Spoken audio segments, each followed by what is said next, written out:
자, 여러분들 반갑습니다. 네, 저희가 또 이렇게 온라인으로 보게 됐네요. 그죠? 그동안 이제 여러분들이 이 종탑 아래에서라는 작품을 철저하게 공부 잘 했을 거라고 믿고요. 그리고 글도 잘 읽었으리라고 믿습니다. 오늘 이 시간에는 추가 활동으로 우리가 물이 되어라는 시 작품을 배우려고 해요. 문학 중에서도 소설, 시 같이 있는데 그 중에서 소설을 배웠으니까 또 추가 활동으로 시를 한 편 보도록 하겠습니다. 길지 않은 강의지만 여러분들이 집중해서 잘 들어주시면 또 재밌게 저도 수업을 같이 할 수 있을 것 같아요. 또 이제 2주 후에는 저희가 오프라인으로 보게 될 텐데요. 그때도 또 즐거운 활동들 많이 하도록 하겠습니다. 여러분들 오는 날만을 손꼽아 기다리고 있겠습니다. 자, 그러면 오늘의 강의, 우리가 물이 되어 시 시작해 보도록 하겠습니다.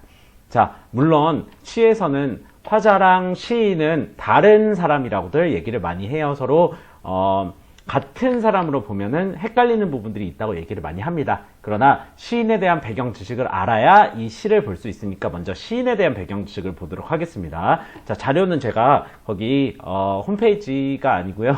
예, 구글 클래스룸에 탑재를 해놨습니다. 그거 프린트해서 혹은 옆에 띄워놓고 보시면 될 것 같고요. 여기서는 제가 답을 다 써놨어요. 그래서 같이 필기하면서 그 초성 퀴즈를 다 채워놓도록 하겠습니다. 그러면 일단 우리가 물이 되어 작가 먼저 보도록 하겠습니다. 예, 강은교 시인이고요. 이 강은교 시인은 허무주의적인 시가 조금 있지만 이것들을 극복하려는 어떤 움직임을 그런 것들을 많이 썼다고 얘기해요. 여기 나와있죠.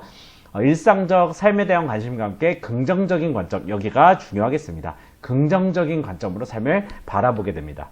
그래서 다른 작품으로는 순례자의 잠, 그 다음에 너를 사랑한다, 이런 작품들이 있는데 다 분위기는 비슷비슷해요. 저희가 지금 이런 어려운 시기를 겪고 있지만 이것들을 벗어나서 멋진 화합과 그 다음에 생명이 가득한 삶으로 나아가자라는 메시지를 담고 있는 그런 작품이 많습니다.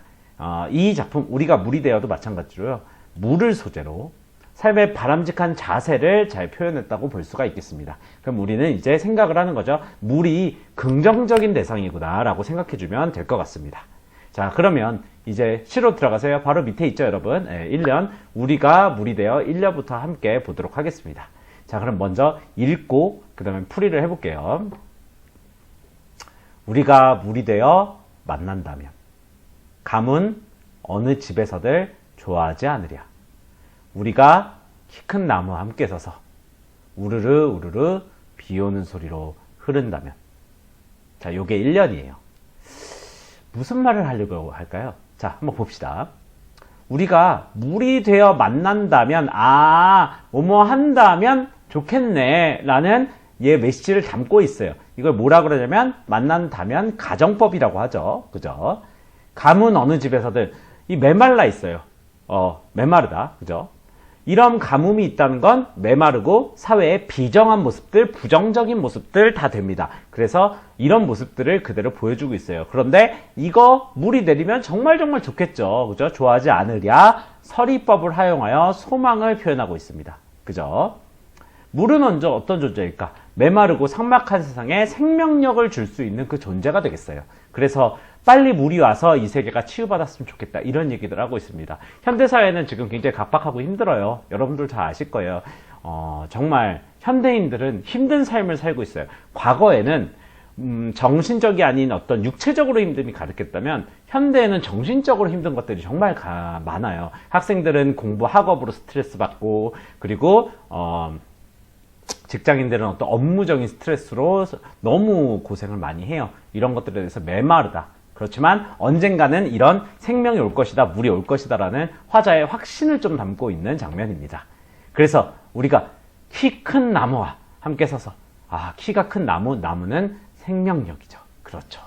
그래서 이 나무는 물이 있어야만 살고, 그게 물이 있어야 더 크잖아요. 그러니까 이게 생명력인 거예요. 물이 없다면 키가 크지 않을 겁니다. 나무를 얘기하는 거죠. 우르르 우르르 비 오는 소리로 흐른다면, 자, 여기에 잘 표시해 두세요. 우르르 우르르 소리죠. 즉 음성상징어예요. 음성상징어는 두 가지가 있어요. 의성어, 의태어가 있어요. 그죠? 의성어는 소리를 묘사한 것, 그 다음에 의태어는 모양을 묘사한 것, 동글동글처럼요. 그러면 우르르 우르르는 소리니까 청각적 심사니까 의성, 소리성이 되겠죠. 그래서 청각적인 심상을 썼다고 볼 수가 있겠습니다. 그래서 지금 화자는 우리 모두 같이 일했으면 좋겠다 라는 것을 생각하게 되고요. 그래서 물이 가진 긍정적 속성을 환기시킨다, 긍정적 속성을 활용한다라고 볼 수가 있겠습니다. 그래서 부드러운 포용화에 어울림, 이런 이미지들이 가득하다. 그리고 가문 어느 집에 걱정을 해소하여 생명을 부여하는 근원적 힘을 지니게 된다라고 설명을 하게 됩니다. 시가 어떤 느낌인지 알겠죠? 그래서 물은 생명, 그리고 긍정적인 속성, 그리고 또는 메마름을 치유시켜주는 속성을 지닌다라고 우리는 인식할 수가 있겠어요. 시 재밌죠, 그죠?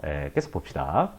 그런데 흐르고 흘러서 저물려 나는 저쪽 강물에 누워서 정말 뭐 하고 있는 것 같아 보여요? 자기 자신을 생각해보는 혹은 과거를 돌아보는 이미지를 지닙니다.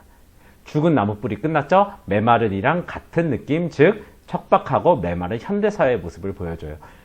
그죠? 여러분들도 다 아실 거예요. 왜 척박하고 메마른지는.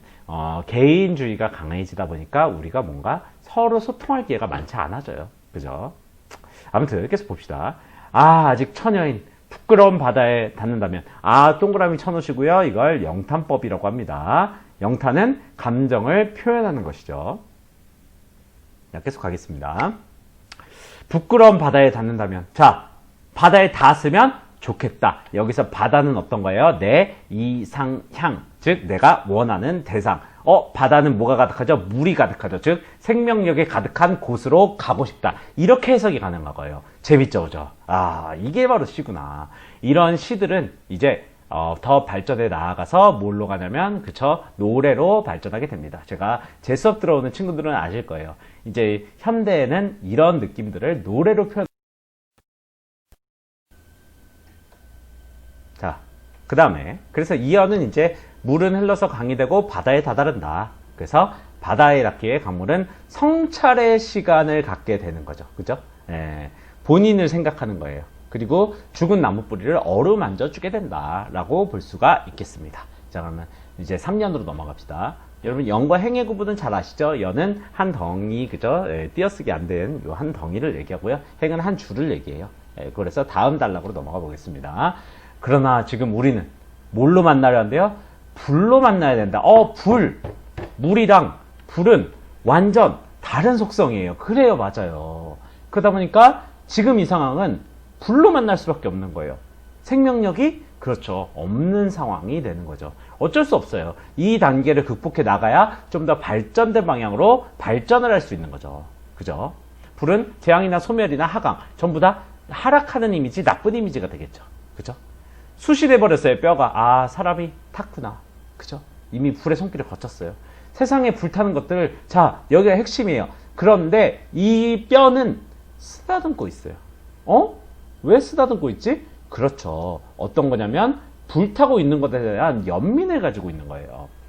이 자신도 탔지만 그래도 안타까운 거야. 우리 물이 돼서 만나야 되는데 지금 불이네? 안타깝구나. 힘들구나. 여러분 고생하시는군요. 이런 생각을 갖고 있는 거죠.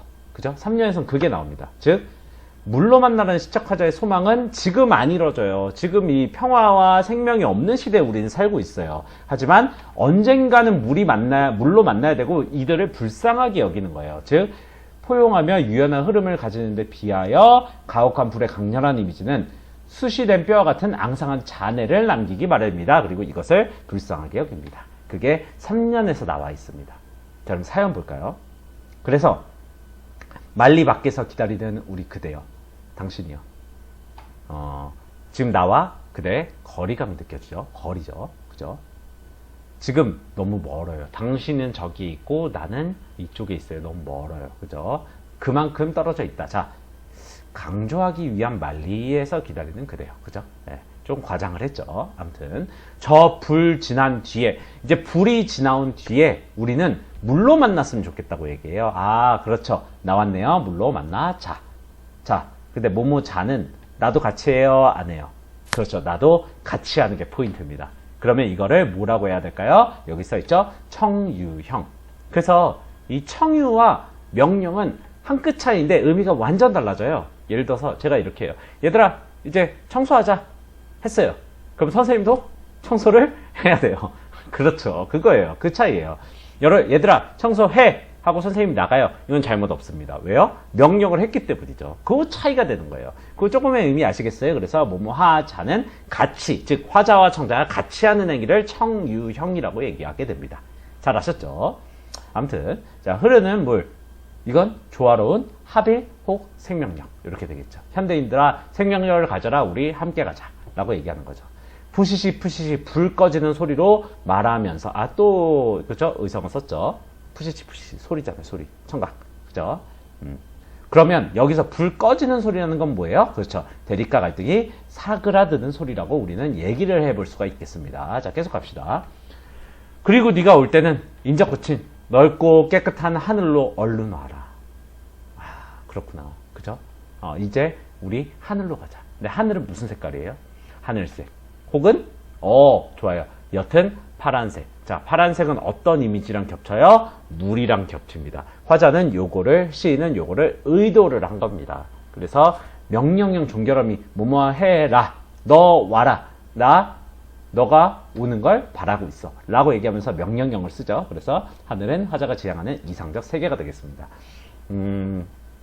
하늘은 대부분 다 이상적 세계로 쓰여요. 그러나 가끔 아닌 경우도 있어요. 그러면 이미지를 보면 되는데, 시 안에서는 물이 지금 긍정적인 의미로, 하늘도 긍정적 의미로 받아들일 수가 있겠습니다. 그죠? 자, 그럼 정리 한번 봅시다. 이 시는 불의 힘이 지나간 뒤 물로 만날 것을 희망하게 됩니다. 왜냐하면 재생이기 때문에요. 그죠?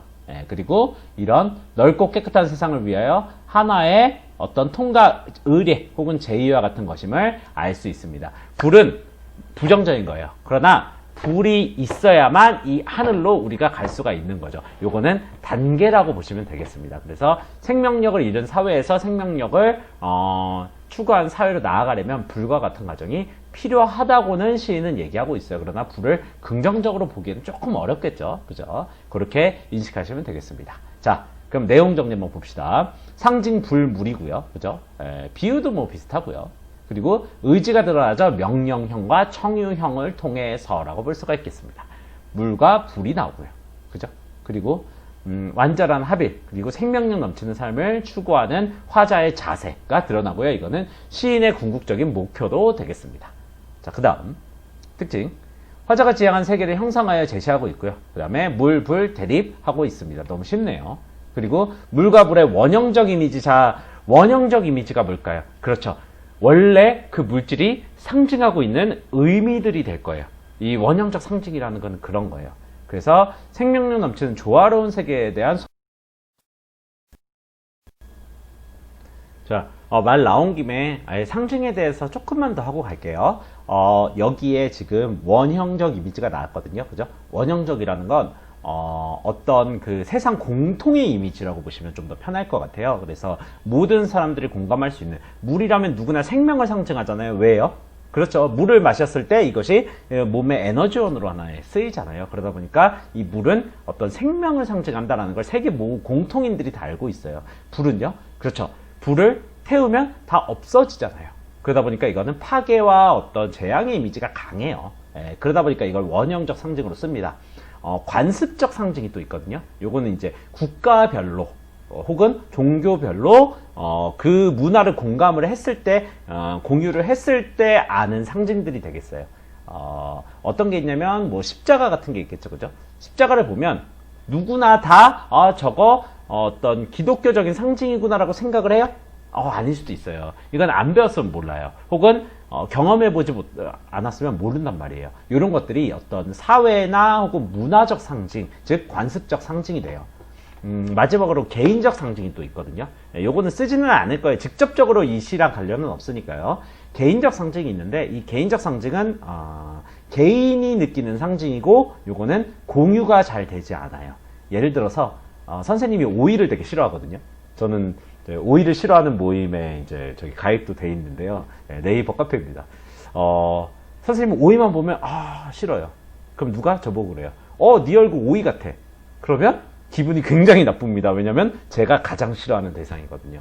이게 개인적 상징이에요. 근데 오이 좋아하시는 분들한테는 다를 수가 있겠죠. 약간 이런 것들이 다 개인적 상징이 되겠습니다. 네, 알아두시면 나중에 이제 여러분들이 국어 공부를 더 심화로 할 때 도움이 될 것 같습니다. 아시겠죠? 네, 여기까지만 하고 넘어가겠습니다. 자, 그 다음. 그래서 이런 조화로운 세계에 대한 소망을 노래한 시고요. 뭐뭐 한다면 가정형. 그래서 이런 것들을 통해서 미래의 소망을 얘기하고 있습니다. 라고 보시면 되겠습니다. 자, 그러면 이제 빈칸 한번 채워봅시다. 우리 학습활동 같이 보면서. 자, 첫 번째 학습활동. 시의 전개 과정을 다음과 같이 정리할 때 구체적인 내용을 한번 써봅시다. 화자가 바라는 삶의 모습이 1과 2연에서 물이 되어 만나서 죽은 것들을 살리고 나는 바다로 좀 더 향하고 싶다. 그게 드러나죠. 그죠? 3년. 화자는 이렇게 인식을 해요. 불로 만나 갈등하고 대립하는 상황. 그 중에서 뭐가 있냐면 연민을 가지고 있는 뼈도 등장을 하게 됩니다. 사연. 화자는 이제 뭐 하고 싶냐? 불 지나고 물로 만나서 하늘로 가고 싶다라는 소망을 펼칩니다. 이거 여러분들이 잘 보셨을 거라고 믿습니다. 자, 그다음에 2연. 다음 활동을 해보자고 하네요. 그죠? 일단 비슷한 이미지를 지닌 것끼리 묶어야 되는데 여러분들 금방금방 잘 묶으실 수 있었을 거예요. 물은 키 큰 나무와도 겹쳐요. 왜? 물이 있어야 키가 커지니까. 그죠? 그 다음에 비 오는 소리 비니까요. 강물 물이니까요. 바다 물이니까요. 하늘 파란색 이미지니까요. 그렇죠. 그렇게 연결을 짓는 겁니다. 네. 그 다음 불 봅시다. 불, 즉 물이 없는 세상, 가문 어느 집. 죽은 나무 뿌리. 불. 그 다음에 또 뭐 있어요? 불로 타서 쑤시된 뼈. 그 다음에 불타는 것들 모두가 다 여기에 해당하겠습니다. 잘했어요. 아주 좋습니다. 자, 그 다음. 자, 그래서 여기 이제 우리가 알아본 원형적 의미에 의해서 학습활동 3번을 같이 해보도록 하겠습니다. 자, 이 시에 나타난 물과 불의 상징적 의미에 대해서 이해를 해보는데요. 먼저 원래 있던 불의 의미와 관련하여 생각을 해보자고 하고 여기 가와 나 원형적 의미를 대놨어요. 근데 여기서 여러분들이 주목해야 될 거는 전체적인 원형적 상징이랑 그 다음에 시에서 활용한 원형적 상징이랑 좀 다르다는 거예요. 자, 봅시다. 불은 수직적이고 상승하고 남성이고 생명이고 사랑이고 파괴래요. 자, 여기서 시에 활용되지 않은 건 뭐예요? 그렇죠. 생명 안 됩니다. 그 다음에 사랑 안 됩니다. 왜죠? 시에서는 불을 갈등과 대립이 일어나는 뭔가 상황이라고 봤거든요. 그러다 보니까 여기 갈등과 대립 요거를 썼습니다. 열정도 안 썼죠? 그죠? 수직적 상승도 사실 명확하게 드러나는 바는 아니에요. 여러분들이 잘 아실 거라고 생각해요. 자, 그 다음에 나 물의 원형적 의미 중에서 여기에 주목해서 쓴 거는 뭐예요? 그렇죠. 죽음과 생성 중 조금 해당이 안 되고 생명이 좀 더 정확하겠네요. 조화, 융합이 좀 더 좋겠네요. 이 중에서 활용된 건 이런 거예요. 불은 생명이나 사랑도 될 수 있어요. 왜냐하면 불에서 어떤 새로운 것들이 만들어지고 그리고 사람이 살 수 있게 되었잖아요. 또 불같은 사랑이라는 표현도 쓰잖아요. 그러나 이 시에서 활용이 안 된 겁니다. 여러분 이거 조심하셔야 돼요. 이게 이 안에 있는 우리가 물이 되어에 나타나는 상징적 의미가 아니라는 걸 꼭 주목해 주시기 바라겠습니다. 헷갈릴 수 있는데요. 조심하셔야 돼요. 그래서 불로 만나는 상황 그리고 시인이 바라보는 세상은 갈등, 대립, 파괴가 일어나고 있는 상황이다 라는 걸 인식하셔야 되겠습니다. 자, 마지막.